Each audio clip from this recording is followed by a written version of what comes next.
परम सत्कार्यो गुरु प्यारी साध संगत जी राधा स्वामी जी। साध संगत जी, बाबा जी पिछले 3 से 4 दिन से वैंकूवर में है जी। उसके पहले बाबा जी ने टोरंटो की संगत को दर्शन दिए थे जी, और कल बाबा जी ने वैंकूवर की संगत को दर्शन देकर निहाल किया जी। और कल बाबा जी ने वैंकूवर की संगत के साथ सवाल जवाब भी किए जी। बाबा जी के स्टेज पर आते ही वहाँ बैठी सारी संगत बहुत ज़्यादा भावुक हो गई थी जी। साध संगत जी, विदेश में रहने वाली संगत का भावुक होना भी जायज़ है, क्योंकि सद्गुरु साल में एक ही बार उन्हें दर्शन दे पाते हैं जी। फिर स्टेज पर आने के 5 मिनट के बाद बाबा जी ने सवाल जवाब का कार्यक्रम शुरू कर दिया जी। एक बीबी बाबा जी से कहने लगी कि बाबा जी, मैं और मेरा परिवार कनाडा में रहता है और मेरे पति ही घर की सारी जिम्मेदारी को उठा रहे हैं जी। मैं अपने परिवार के लिए थोड़ी सी भी फाइनेंशियली मदद नहीं कर पाती, जिस बात का मुझे बहुत बुरा लगता है। तो बाबा जी ने कहा कि बेटा, जो आदमी होते हैं वो तो बस कुछ घंटों की नौकरी करके घर लौट आते हैं। आदमियों को संडे की छुट्टी भी मिल जाती है, लेकिन जो औरतें होती हैं वो 14-14 घंटे की ड्यूटी अपने घर में करती हैं। उनके लिए ना संडे होता है ना कोई छुट्टी। इसीलिए आप ऐसा बिल्कुल ना सोचें।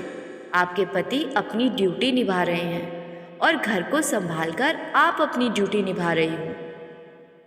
फिर एक लड़की बाबा जी से कहने लगी कि बाबा जी, सुख और दुख तो हम सबके जीवन का एक हिस्सा होते हैं।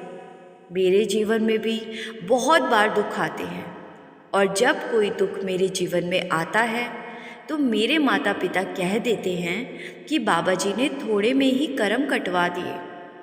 तो क्या बाबा जी मेरे मम्मी पापा सच ही बोलते हैं? तो बाबा जी ने कहा कि बेटा, आपके मम्मी पापा ऐसा इसीलिए कहते हैं क्योंकि वो आपका मालिक पर भरोसा हमेशा बनाए रखना चाहते हैं।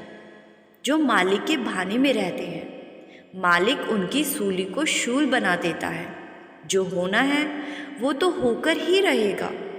मालिक हमें इतनी ताकत बख्श देता है कि हम उस चीज़ को आसानी से झेल लेते हैं।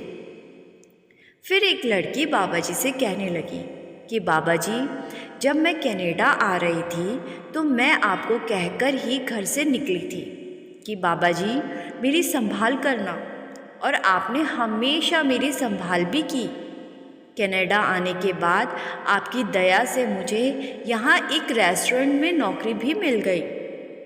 लेकिन एक बार गलती से मैंने रेस्टोरेंट में खाना खाते समय चिकन खा लिया, और जब मुझे पता चला तो मुझे बहुत बुरा लगा और मैंने आपसे बहुत माफ़ी मांगी। आगे लड़की ने कहा कि बाबा जी, क्या गलती से खाने की वजह से भी मुझे भुगतना पड़ेगा? तो बाबा जी ने कहा कि बेटा, बड़े महाराज जी अक्सर कहते थे कि कर्मों का हिसाब तो ऐसे होता है कि अगर गलती से किसी दूसरे के बाग में से एक तिनका हवा के साथ उड़कर आपके बाग में आ जाए तो आपको उसका भी हिसाब देना पड़ेगा। यहाँ पर तो आपकी कोई गलती नहीं है। हवा चली और उसका एक तिनका आपके घर आ गया, लेकिन फिर भी उस एक तिनके का भी हिसाब आपको करना ही होगा। इसीलिए आप सोच समझकर कदम रखें। अब जो गलती से हो चुका है उसको भुलाकर आगे ध्यान से चलें। फिर एक लड़की बाबा जी से कहने लगी कि बाबा जी, जब मेरी शादी हुई थी तो मेरे ससुराल वाले सत्संगी नहीं थे, लेकिन आपकी कृपा होती गई और आज मेरे पति मुझसे भी ज़्यादा भजन सिमरन पर बैठते हैं, और मेरे सास ससुर भी अक्सर सत्संग पर जाते हैं। जब मेरी शादी हुई थी तब मैंने आपसे एक ही बात कही थी कि बाबा जी, मेरे ससुराल वालों को अपनी तरफ ज़रूर लगाना। तो ये सारी बात सुनकर बाबा जी कहने लगे कि बेटा, ये सब कुछ वो कुल मालिक के हुक्म से होता है। आप अपने ससुराल में एक अच्छा उदाहरण बने, तभी वो भी आज इस रास्ते पर चल रहे हैं। हमें तो बस मालिक का शुक्र करना है।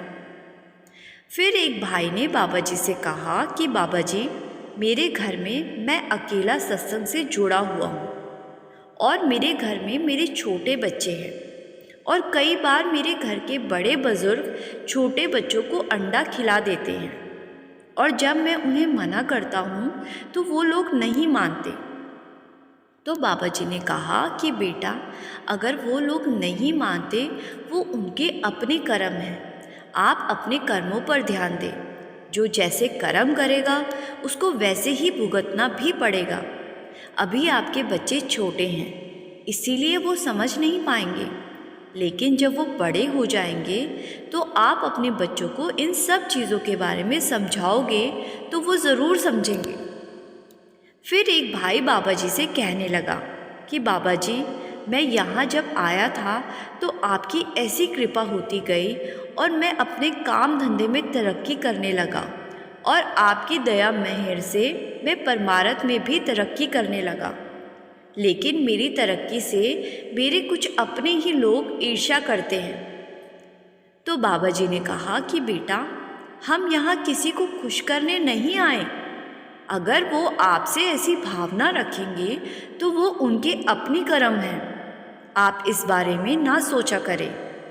बड़े बड़े संत महापुरुष इस धरती पर आए, दुनिया ने तो उन्हें भी बहुत कुछ कहा, लेकिन संतों को इससे कोई फर्क नहीं पड़ा।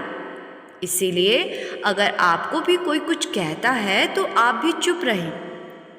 फिर एक लड़की बाबा जी से कहने लगी कि बाबा जी, मेरी हमेशा यही कोशिश रहती है कि मैं किसी का बुरा ना करूं और ना ही किसी को कभी भी कुछ गलत बोलूं, लेकिन फिर भी लोग कई बार मुझे भला बुरा कह देते हैं और जिस वजह से मेरा दिल दुख जाता है। तो बाबा जी ने इस लड़की को हंसते हुए एक गाने के रूप में कहा कि दिल के टुकड़े हुए हजार, एक यहाँ गिरा एक वहाँ गिरा। बाबा जी का गाना सुनकर सारी संगत और वो लड़की भी ज़ोर ज़ोर से हंसने लगी।